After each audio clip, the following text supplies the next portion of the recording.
Franck Ferrand nous parle de son nouveau livre. Vous aimez Au cœur de l'histoire sur Europe 1, alors ce message est pour vous. Parmi les grands récits de l'émission, j'ai choisi mes préférés et j'en ai fait un livre.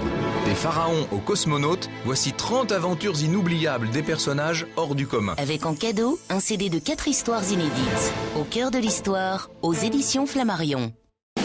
Franck Ferrand sur Europe 1, au cœur de l'histoire. Le 18 mars 1962 étaient signés les accords d'Évian, mettant fin à 8 années de guerre en Algérie. Ces accords ont été approuvés par référendum en France métropolitaine le 8 avril suivant et prévoyaient en Algérie un référendum d'autodétermination qui s'est tenu le 1er juillet pour consacrer l'indépendance. 50 ans plus tard, Franck Ferrand revient sur le sort de près d'1 million de Français d'Algérie qui, à l'époque, ont dû quitter le pays. Bonjour Franck. Bonjour Julia, bonjour à tous. On les appelle familièrement les pieds noirs. Ces Français d'origine européenne qui, peu à peu, depuis 1830, s'étaient installés en Algérie, la seule vraie colonie française de peuplement, finalement, l'Algérie. Leur drame, que résume l'expression « la valise ou le cercueil » est bien connu, mais parce qu'il donne mauvaise conscience aux Français, on a généralement tendance à ne pas trop s'y attarder. Et pour évoquer ces souvenirs douloureux, vous avez invité un écrivain qui, en juin 1962, a dû quitter Alger pour Marseille avec sa famille. Et oui, Alain Vircondelet, qui a consacré de nombreux ouvrages à sa terre natale et à l'exode des Pieds Noirs. Le 1er janvier dernier, souvenez-vous, il était venu nous parler de son livre Témoin, La Traversée. Eh bien, cet ouvrage est maintenant paru et il est bouleversant.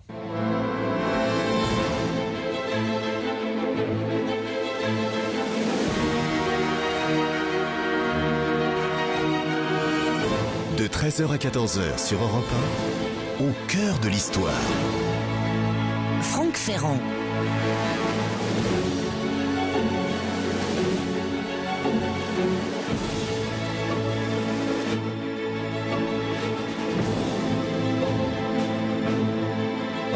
Une fois n'est pas coutume, mon récit d'aujourd'hui est directement issu du témoignage d'Alain Vircondelet. De cet auteur, le journaliste et poète algérien Tahar Djaout, qui a été tué dans un attentat du fils.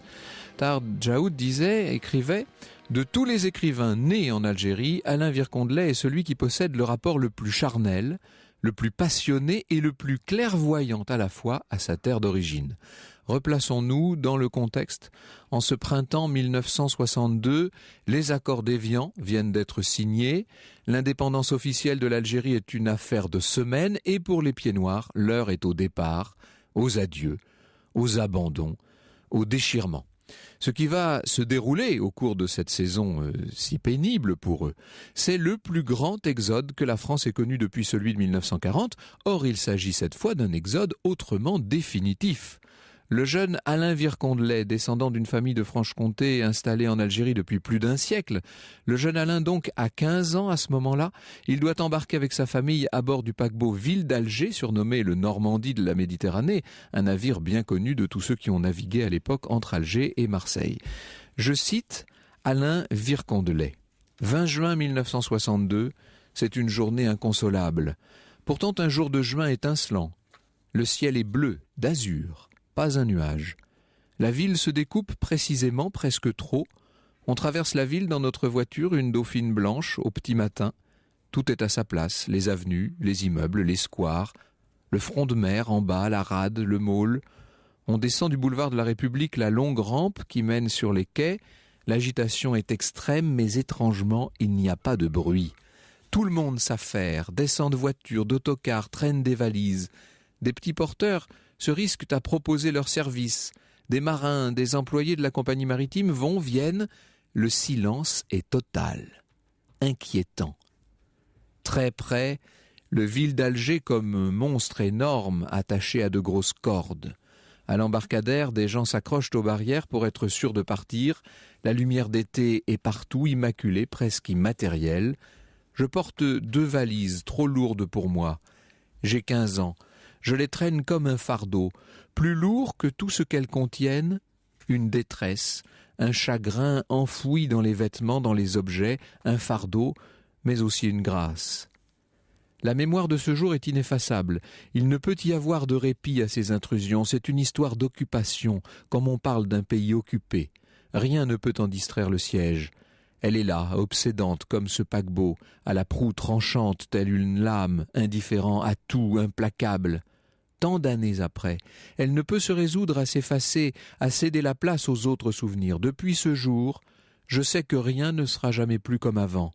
Avant, la douceur d'Alger, la lumière dorée qui s'affale vers 11 heures du matin les jours d'été, la promesse des plages et des bains de mer, les odeurs de jasmin et d'oranger, et la baie qui embrasse de ses deux bras comme une mère. Pendant la traversée, je regarderai souvent le sillage du bateau fendant la mer, ces sillons d'eau, les traces indélébiles de cette histoire. Donc, juin 1962, ce petit matin-là d'aube laiteuse est le dernier sur cette terre. Ma mère parle de la douleur des exils, elle dit qu'il faut s'y préparer pour qu'elle soit supportable. Je n'en connais pas encore les prémices, mais je vois bien que quelque chose a déjà changé. La certitude, plus encore la compréhension secrète, palpable, que la ville bientôt va s'engloutir dans la mer, et que c'est là peut-être que commencera l'exil, dans l'absence des repères, dans une autre vie inconnue désormais, étrangère.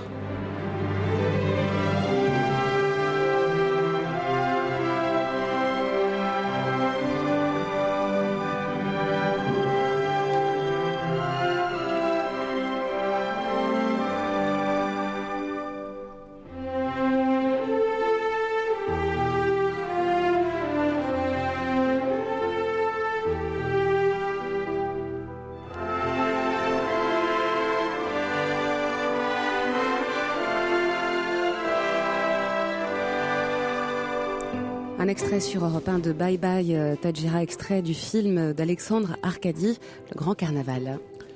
Des voyageurs sur le bateau imaginent déjà leur nouvelle vie en France, écrit Alain Vircondelet. Ils s'appuient sur des clichés, des idées et des images toutes faites, mais sauront-ils s'ajuster à leurs rêves et à leurs problèmes ? Tous sont sceptiques. On lit la gravité dans les visages, la crainte de n'être ni accepté ni respecté. Une vieille femme proclame à la cantonade « Vous verrez, ils nous prendront pour des romanichels, ils auront aussi peu de manières qu'ils n'en ont pour les gitans. » Je crains le pire, les injustices et les brimades, le mépris et la misère.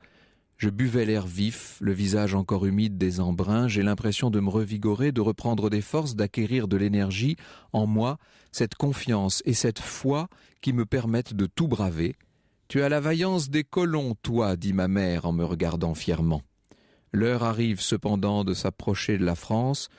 Sera-t-elle conforme à ce que nous en imaginions lorsque dans la douceur dorée de l'Algérie, on pensait à elle, nous fiant au roman régionaliste de Georges Sand à Ernest Pérochon, qui montrait les mœurs d'autrefois dans les campagnes, les villages fleuris où serpentaient des ruisseaux, des champs à l'herbe épaisse où paissent des vaches plantureuses.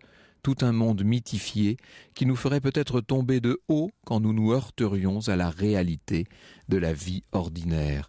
Bonjour Alain Vircondelet. Bonjour. Le moins qu'on puisse dire, c'est que les pieds noirs sont effectivement tombés de haut. La France qui les accueille, si l'on peut dire, à l'été 1962, n'est pas la France dont on les avait abreuvés à longueur de lecture et de faux souvenirs depuis plus d'un siècle. Oui, nous étions en Algérie, nous avions des souvenirs extraordinaires et des images complètement mythifiées de la France. J'avais cité dedans, dans le texte que vous venez de lire, Ernest Pérochon, Georges Sand, Victor Hugo. Nous avions toujours C'était la France des rois et des cathédrales. Voilà, c'était la France des rois, des cathédrales, c'était la France aussi de Saint-Exupéry.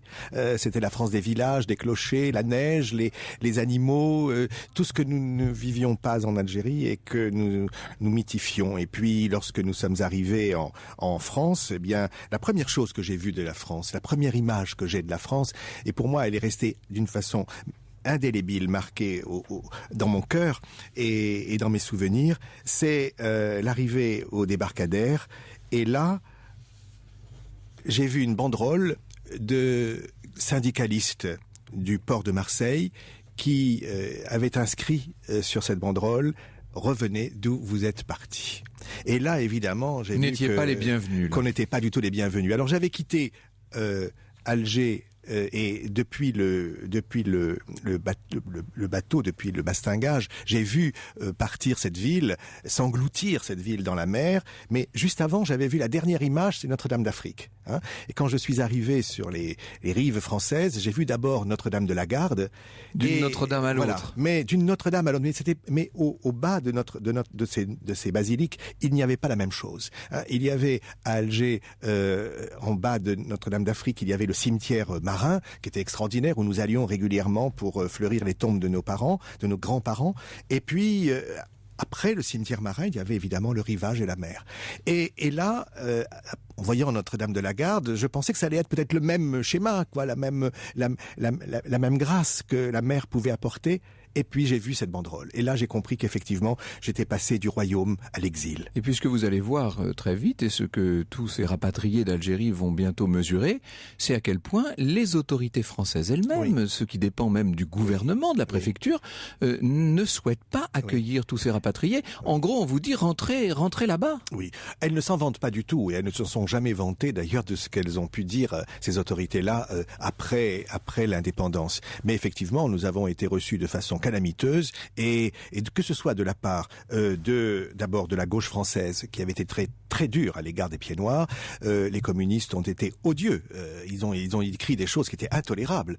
Et puis de la part du général de Gaulle, donc du gouvernement français, nous avons su après, par rapport à des témoignages, à des mémoires qui ont été écrits par les anciens ministres du général de Gaulle, que au cours de discours en off, de verbatim, eh bien, il était question de nous jeter dans, d'abord de volontairement penser que nous étions en vacances, que nous venions en vacances, comme les fonctionnaires d'Algérie venaient par voyage payé par l'administration tous les 2 ans. On pensait qu'on allait venir comme ça. C'était pas définitif du tout. Oui. Et il y avait des gens comme Boulin, par exemple, qui essayaient Robert Boulin, ou Jox, qui disait au général Louis de Gaulle, Jox, mais ils vont revenir, ils vont repartir, n'ayez crainte. Et de Gaulle avait même dit, s'ils ne reviennent pas, il faudrait les mettre dans l'outre-mer, peut-être en Nouvelle-Calédonie ou ailleurs, parce que comme ils ont l'âme de bâtisseurs, eh bien, ils vont pouvoir peut-être défricher des terres là-bas. C'était même Georges Pompidou qui avait pensé, lui, à l'Amérique du Sud. Oui, en effet. Alors, oui. Et puis, il y a eu, bien sûr, les fameuses interviews de Gaston Defer, qui dans le journal de Marseille, qui ont été odieuses, dans lesquelles il nous a menacés de nous brutaliser, même physiquement, par ses propres sbires. Donc un déracinement qui est toujours très douloureux, mais qui en l'occurrence en plus s'effectue dans des conditions épouvantables. Nous allons revenir bien entendu sur le sort des pieds noirs, sur la culture pieds noirs, car il y en a une, et sur tout l'apport de cette population massive, près d'1 million de personnes quand même, en tout cas plus de 900 000 personnes. Nous allons y revenir. Le second exode après 40. Auparavant, j'aimerais, si vous voulez, que nous revenions sur l'histoire de cette colonisation française en Algérie, sur cette Algérie française de 1830 à 1862, qui fait l'objet notamment d'un numéro spécial de Géohistoire. Et avec ce Géohistoire dans les mains, nous allons revenir sur plus d'un siècle, sur 132 ans d'Algérie française. L'histoire sur Europe 1, c'est avec Franck Ferrand. Nous nous intéressons aujourd'hui sur Europe 1 aux rapatriés d'Algérie, toujours en compagnie de l'écrivain et universitaire Alain Vircondelet. Et Franck, vous nous parliez d'un article dans Géohistoire. Ah, c'est plus qu'un article, Julia. C'est le magazine presque entier, le numéro d'avril-mai, qui d'ailleurs est déjà en kiosque et qui consacre 74 pages à cette période française de l'Algérie, de la conquête en 1830 à l'indépendance en 1962. Alors, on sait que tout serait né d'un coup d'éventail appliqué par le dais d'Alger au consul de France, représentant du roi Charles X, qui lui aurait mal parlé. Vous savez, ça c'est pour l'anecdote et c'est pour l'histoire de France, car, comme le montre admirablement la double chronologie qui figure en exergue de ce numéro de Géohistoire, il existe, pour évoquer ces 132 années de présence française en Algérie, une vision française des choses et une vision algérienne. De part et d'autre de la Méditerranée, évidemment, mais pas tout à fait en avant les mêmes événements. Ou bien, en tout cas, quand on évoque les mêmes événements, ça n'est pas tout à fait pour dire la même chose. Je prends l'exemple bien connu de Sétif. Du côté de la chronologie française, donc en haut de la page, en l'occurrence, 8 mai 1945, alors qu'on célèbre la victoire sur les nazis, des émeutes hostiles aux Français éclatent dans le Constantinois. À Sétif et Guelma, les fermes des colons sont attaquées et 103 Européens massacrés. Menés par l'armée et les milices, la répression coûte la vie à plusieurs milliers d'Algériens, entre 2 et 6 000, ça ce sont les sources françaises. Et à la même date, dans le bas de la page sur la chronologie algérienne, vous voyez 8 mai 1945, alors que des défilés indépendantistes ont lieu dans la plupart des villes du pays, un manifestant est abattu par la police à Sétif, on ne met pas l'accent sur le même aspect d'un même événement, l'insurrection gagne tout le Constantinois, les représailles feront entre 20 et 40 000 morts, ça c'est du côté des sources algériennes. Bonjour José-Alain Fralon. Bonjour. On connaît de vous bien sûr le grand reporter au Monde, en l'occurrence vous faites partie de l'équipe rédactionnelle de ce numéro spécial de Géohistoire et vous vous êtes intéressé à ce qu'on a appelé la troisième voie, on y viendra dans un moment. Pour l'instant, j'aimerais que vous nous disiez quels ont été les choix de la rédaction. 132 années d'une histoire extrêmement riche et mouvementée des Français en Algérie, il a fallu bien entendu sélectionner, si je puis dire. Voilà, je crois que ce qu'a voulu Géohistoire, c'est surtout de faire l'histoire de cette Algérie sous domination, l'Algérie française, donc, sans parler uniquement de la guerre, c'est-à-dire au fait la fin de la guerre d'Algérie, mais en parlant de ces années, ces dizaines d'années. Et on s'aperçoit quand même que la guerre est très prégnante quand même, depuis le début. Et ce qui explique peut-être ce sentiment de fortuité, j'allais dire, des pieds noirs. Parce que la guerre d'indépendance était à 1954, mais la guerre de conquête a été longue. Elle est partie revenue.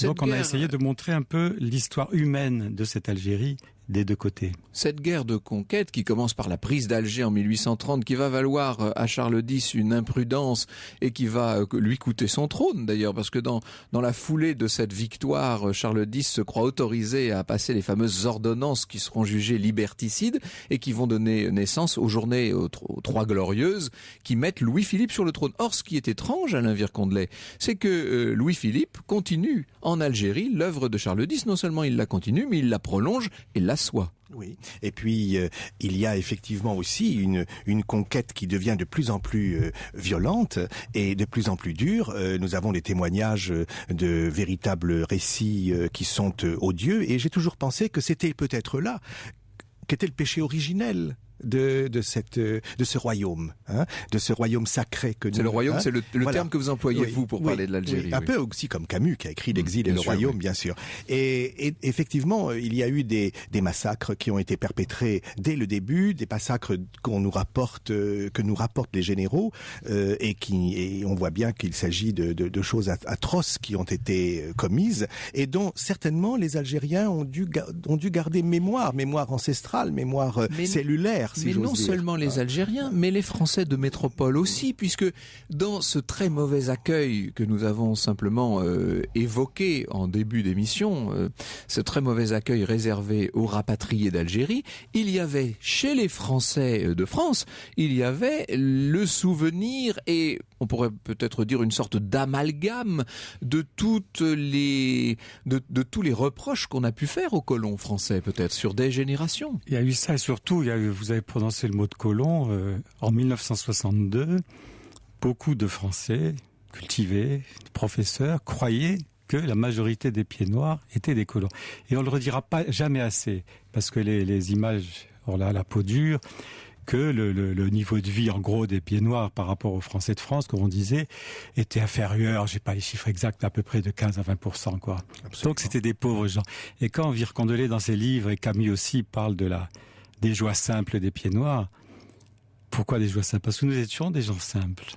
Parce que nous, les fins de mois étaient durs à boucler, et c'était des petites gens. Et les joies simples, le soleil, ça coûte pas cher, et la mer coûte pas cher. C'est l'expression du premier homme, d'ailleurs. Voilà, c'est exactement ça. C'est-à-dire qu'il faut ne pas oublier que c'était, et que les colons, très vite, il y a eu la colonisation, Qui sont les Français qui vont s'installer au fil des décennies en Algérie pour la peupler? Encore une fois, c'est un cas presque unique dans l'histoire de la colonisation française. L'Algérie est une colonie de peuplement. C'est-à-dire qu'on y installe une population, contrairement à toutes nos autres colonies où il y avait seulement des administrateurs et quelques agents commerciaux, disons. Au début, moins de Français qu'on ne le pense. Hein. C'est surtout des hommes et des femmes, de pauvres gens qui fuient la misère, qui fuient la pauvreté, qui fuient quelquefois quelques violences aussi politiques et qui sont toutes issues, ces populations, du bassin méditerranéen. Alors ça vient de Malte, ça vient d'Espagne, ça vient d'Italie, ça vient de Sardaigne, ça vient de Sicile et ils s'installent dans ce pays qui est vierge et qui finalement n'appartient à personne, hein, et qu'ils vont repeupler, qu'ils vont féconder de leur énergie, de leur force vitale, parce que le pays est nouveau, le pays est neuf, comme eux se veulent aussi neufs. C'est une colonie de peuplement, mais en même temps, elle n'est pas rationnelle. C'est-à-dire, tout d'un coup, on ferme les ateliers nationaux. Il y a des gens qui se retrouvent sur le trottoir, qui n'ont plus de boulot. Allez en Algérie. On est après la révolution de 48. Voilà, la commune allez en Algérie. Les Alsaciens-Lorrains qui ne veulent pas devenir allemands, pourquoi pas aller en Algérie? Bref, tous ceux dont on ne veut plus à Paris ou en France, on les envoie un peu là-bas. Il y a ça quand même. Il y a très peu de gens, il y en a qui sont partis pour coloniser, mais très peu. C'est souvent le hasard qui a fait cette colonie. Le nom de Camus, évidemment, a déjà surgi à plusieurs reprises dans cette conversation, c'est très naturel. Vous consacrez votre propre contribution à ce numéro spécial de Géohistoire, José-Alain Fralon, à ce qu'on a appelé la troisième voie. C'est un sujet très passionnant et qui a été quasiment passé dans les oubliettes de l'histoire. De quoi s'agit-il? Quelle est cette troisième voie? Pourquoi c'est tombé dans les oubliettes? Pourquoi on n'en parle pas? Parce que la guerre, malheureusement, exacerbe les passions. Et quand les passions sont exacerbées, on a une montée aux extrêmes. La troisième voie, c'est les deux. Il y a quelques personnes emblématiques. C'est du côté algérien, c'est Ferhat Abbas.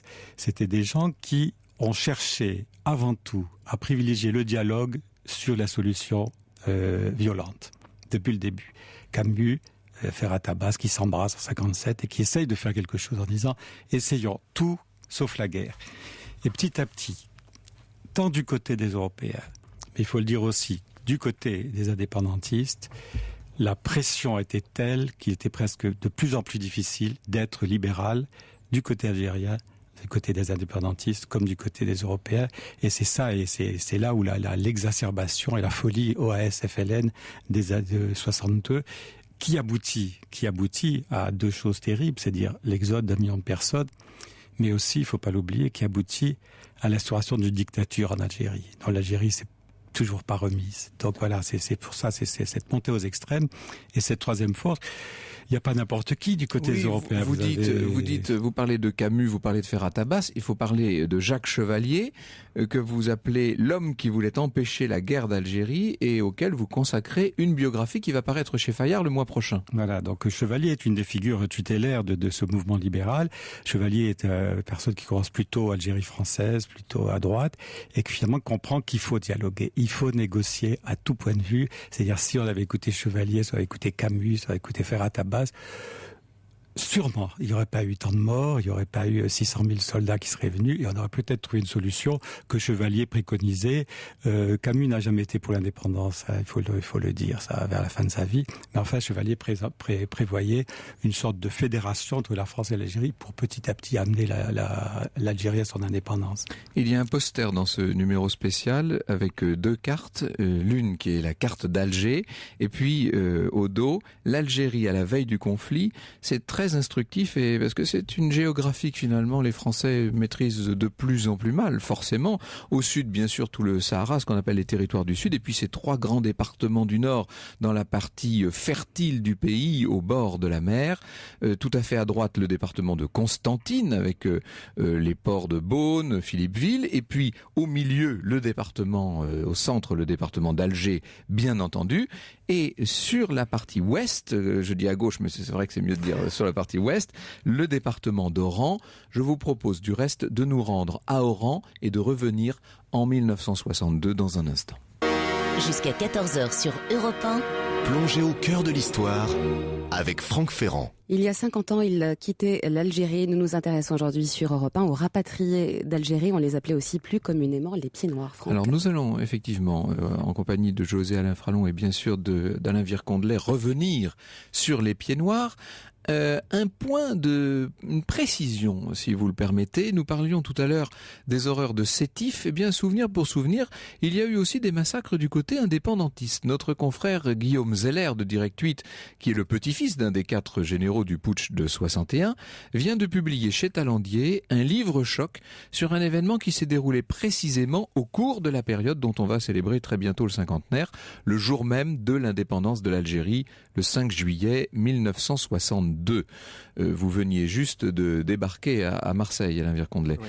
Ce jeudi 5 juillet, donc, non pas à Alger, mais à Oran, la grande ville à l'ouest du pays, des soldats algériens, mais aussi des civils en armes, se mettent à poursuivre des Européens à travers la ville. Pourtant, dans cette période encore transitoire, de nombreux militaires français sont encore présents à Oran. Il y a là quelques 18 000 hommes qui pourraient prendre la défense des pieds noirs pour chasser, mais non.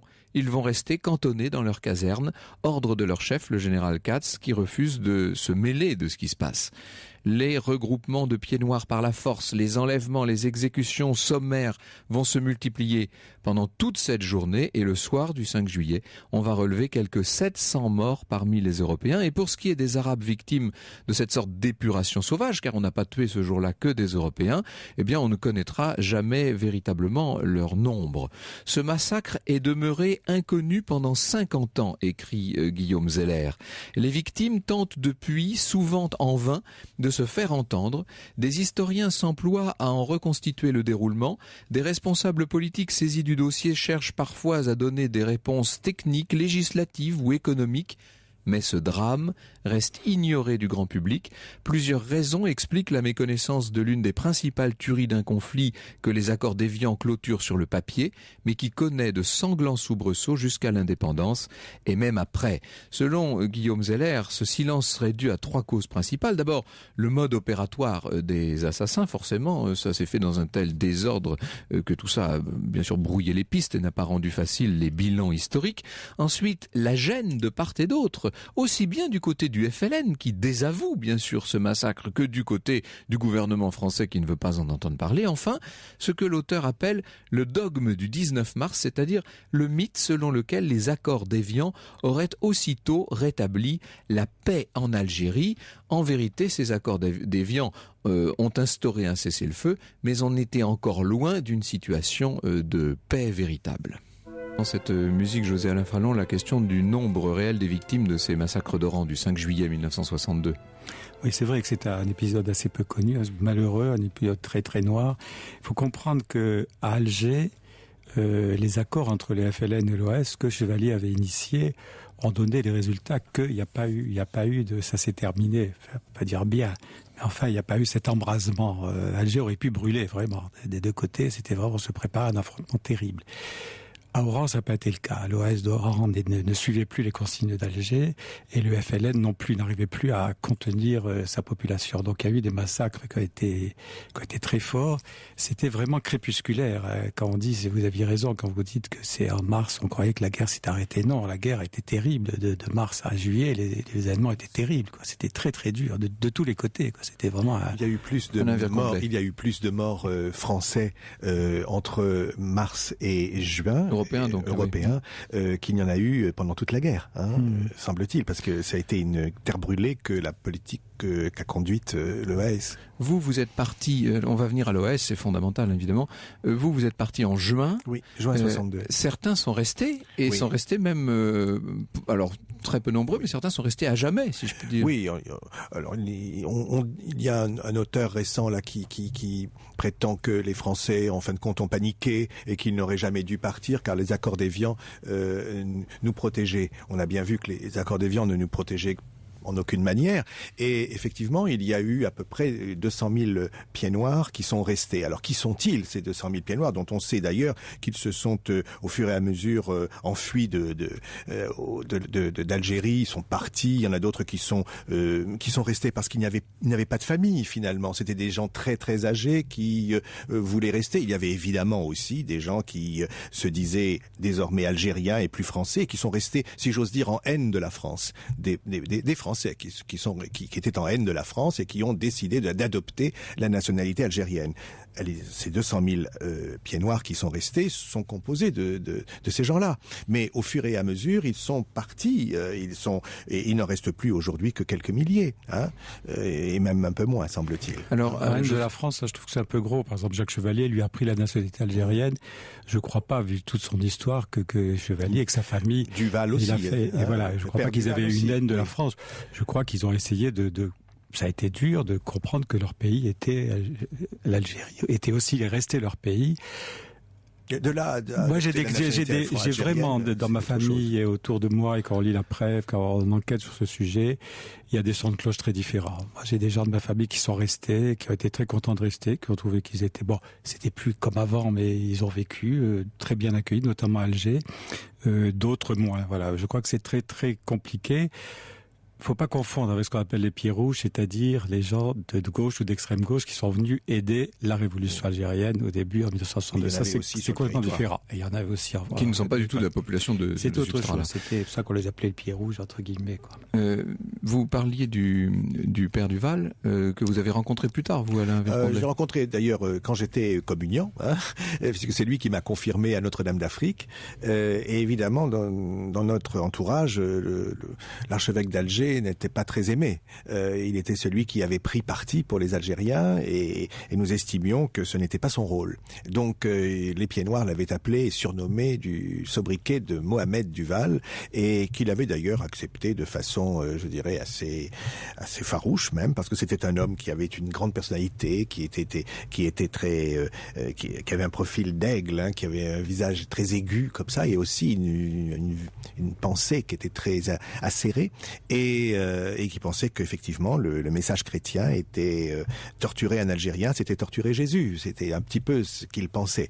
Donc je l'ai rencontré, mais je l'ai rencontré 20 ans plus tard. Voilà, c'est ça. Et ça a été très important pour moi parce que je voulais un petit peu régler un contentieux avec lui, parce que je trouvais qu'on avait peut-être été un peu injuste à son égard. Et 20 ans après, je suis allé le revoir en 82 et nous avons fait la paix, si j'ose dire. Évidemment, l'OAS, dans cette affaire, va jouer un rôle terrible. Vous racontez à plusieurs reprises dans votre ouvrage, La Traversée, qui est publié, je le précise, parce qu'on m'a fait signe que j'avais oublié, chez First Document. Dans La Traversée, vous expliquez à plusieurs reprises que si le général de Gaulle s'est montré peut-être si peu accueillant envers les rapatriés d'Algérie, c'est aussi parce qu'il les avait plus ou moins assimilés à ses ennemis terribles qu'était l'OAS, évidemment. Hein, l'OAS, l'organisation de l'armée secrète, il faut dire en deux mots pour nos plus jeunes auditeurs de quoi il s'agit. Oui. C'est-à-dire que le général de Gaulle avait toujours en mémoire la trahison de Pétain. Et donc toute l'extrême droite a été pour lui quelque chose qui le révulsait absolument. Alors l'OAS, l'organisation de l'armée secrète, qui était composée en majorité de gens qui étaient plutôt d'une droite dure et patriote, et qui était pour maintenir l'Algérie française, et cette organisation de l'armée secrète est devenue évidemment spontanément le remake de la guerre de la Seconde Guerre mondiale. Oui, il y avait quand même beaucoup d'extrémistes dans ces rangs, et ils ont contribué à beaucoup jeter d'huile sur le feu, si je puis dire. La terreur a été installée aussi bien par le FLN que par l'OAS. Oui, c'est ça. On était là écartelés entre deux violences, et bien entendu, c'est ce qui a peut-être aussi rendu d'autant plus douloureux le règlement de cette affaire. Si tant est qu'on puisse parler de règlement, parce que finalement, pour la population des Pieds Noirs, il n'y a pas eu vraiment de règlement. Non. Rien. On est étonné par la désorganisation générale de cette affaire. Si vous voulez bien, nous y revenons dans un instant. Franck Ferrand sur Europe 1. J'ai quitté... Sur Europe 1, c'est la chanson symbolique de l'exil des Pieds Noirs. Et Franck, vous souhaitiez revenir sur les témoignages, un témoignage. Oui, un témoignage, celui de Catherine en l'occurrence, qui nous dit « J'étais petite lorsque j'ai quitté Constantine en 1963, j'avais 5 ans. Malgré ou à cause de ce jeune âge, j'ai un souvenir traumatique de cette période, des explosions, de la peur de mes parents. Nous avons été très très mal reçus, c'est vrai, et c'est bien qu'enfin ce soit dit. Le pire dans cette guerre, ajoute Catherine, c'est que cela aurait pu être fait autrement, sans monter les unes contre les autres des populations dont on ne dit pas assez non plus qu'elles s'entendaient et s'aimaient plus qu'on ne le sait en général. » Et je vous vois approuver ces paroles de sagesse et de paix, José Alain Fralon. Bien oui, quand on lit Camus, Malheur en Algérie, il y avait un problème humain. Camus disait le problème, c'est pas l'indépendance, c'est le problème humain de la population musulmane. Vous-même êtes rapatrié, mais vous êtes rentré plus tôt, plutôt qu'Alain Virkondlet. Oui. Je suis rentré en même temps qu'Enrico Macias. Enrico Macias est rentré en 1960-61 avant les autres. Oui, c'est que cet accord entre les communautés était possible. Et c'est cette troisième voie, beaucoup l'ont cherché. Et ce qui est très dommage, je trouve, et Jacques Chevalier voulait écrire ses mémoires et il voulait parler des Pieds Noirs parlant des suicidés. C'est-à-dire, je trouve que c'est la tragédie des Pieds Noirs. Je pense ils méritaient mieux que certains hommes politiques qui les ont utilisés ou qui les ont représentés. Je trouve que c'est une des tragédies des Pieds Noirs. Ce qu'il faut peut-être dire, Alain Virkondlet, c'est que lorsqu'on dit les Pieds Noirs, on a l'impression d'une population très homogène. C'est très loin d'être le cas, ce que vous montrez là aussi très bien. On a affaire quand même à une population assez disparate, en tout cas dans ses origines. Mais vous savez, Albert Camus, dans l'Algérie déchirée, disait que les Français, effectivement, voyaient cette population comme une population très homogène et qu'il assimilait que la France assimilée à 1 million de colons à cravache et à cigares montés sur Cadillac. Voilà ce que dit Albert Camus. Mais c'était l'image, effectivement. C'était l'image, mais évidemment, nous n'étions pas cela. Et il y avait en Algérie même énormément de courants, et même de courants de gauche. Il y avait une vraie vie politique. Il y avait une vraie vie politique. Oui. Mais ce que je voudrais dire, c'est que en fait, nos ennemis n'étaient pas les Algériens.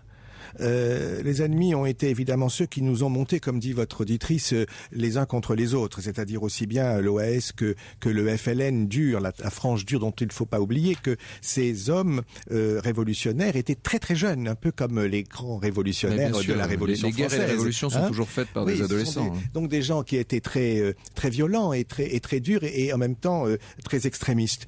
Mais les Algériens, le peuple algérien était quand même un petit peu entraîné dans cette histoire par le FLN, terrorisé par lui aussi, et en même temps était un peu sceptique sur ce qu'allait devenir ce pays. Moi, je me souviens, par exemple, et ça inaugure d'ailleurs le livre, mon livre de la traversée, c'est lorsque nous sommes partis, notre voisine algérienne nous a entendu partir au petit matin, elle a ouvert la porte et elle a jeté très discrètement de l'eau sur les marches de notre escalier en disant « marchez dedans ».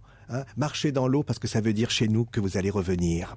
Et alors ma mère lui a dit mais tu vois on s'en va mais tu dois être contente maintenant. Et elle dit je ne sais pas, on ne les connaît pas. On ne les connaît pas. Il faut dire aussi que s'il y a une diversité du côté des Européens d'Algérie, il y a aussi une grande diversité du côté des Algériens. Bien sûr. C'est-à-dire, il y a l'image caricaturale du colon et l'image aussi de l'Algérien avec le burnous, etc. C'est un pays immense, c'est un pays multiple, c'est un pays avec des origines ethniques différentes, des origines politiques différentes. Et est-ce qu'il y avait une confrontation religieuse? Voilà un sujet qui doit vous être cher, évidemment, Alain Virkondlet. Est-ce qu'on peut dire qu'il y avait chrétiens contre musulmans dans cette affaire? Du tout. C'était quelque chose qui ne se voyait pas, qui ne se vivait pas du tout. Les processions catholiques se faisaient presque au milieu des Algériens sans que personne n'y voie quoi que ce soit à redire. Et puis on entendait les mosquées également. Enfin, donc il n'y avait absolument il n'y avait pas de conflit religieux. Les messages arrivent en telle quantité qu'évidemment je ne vais pas pouvoir me faire l'écho de tous. Ce sont tous des témoignages de souffrance, bien entendu, et en même temps de réconfort d'entendre parler de ça. Depuis 50 ans, c'est la première émission que j'entends sur les Pieds Noirs d'Éric, qui exagère tout de même un petit peu. C'est une exagération pied noir, nous allons dire. J'aurais énormément de livres à citer, car depuis que nous faisons cette émission, ça va bientôt faire 10 ans, je n'ai jamais vu un sujet susciter une telle quelle abondance de publications. L'édition française s'est littéralement mise aux couleurs de l'Algérie et de ce drame et de ce règlement de 1962. Alors, parmi quelques livres, je citerai quand même l'histoire du drame algérien qui est présenté par Bernard Michal chez Omnibus, le bel album de Jean-Baptiste Ferracchi qui s'appelle L'Adieu 1962, le tragique exode des Français d'Algérie. Il y en aurait beaucoup d'autres. Il y a aussi un livre préfacé par Pierre Schoendorfer qui s'appelle Harkis, soldats abandonnés. Ça, ce sera l'objet d'une émission à part entière car il faut évidemment parler aussi des harkis. C'est un autre et grand, je dirais même, c'est un puissant sujet. Le numéro spécial de Géohistoire est donc déjà dans les kiosques. Il y sera pendant tout le printemps. 1830-1962, l'Algérie de la conquête française à l'indépendance, avec notamment ce bel article dont j'aurais aimé parler davantage, mais dont nous vous avons donné la substance, la quintessence, article de José Alain Fralon sur cette troisième voie, ce que vous avez appelé les apôtres de la troisième voie, qui étaient des partisans d'une paix et pas seulement au sens militaire du terme, loin de là. C'était très politique et c'était même, on pourrait dire, philosophique comme vision. Et puis d'Alain Vircondelet, La traversée chez First Document, c'est le livre, vous avez bien compris, qui nous a servi de balise, j'allais dire quasiment de bouée, dans cet océan éditorial. Merci beaucoup Alain Vircondelet d'avoir parlé avec des mots aussi justes, forts, simples, de ce qui reste pour beaucoup de nos compatriotes une véritable blessure encore ouverte.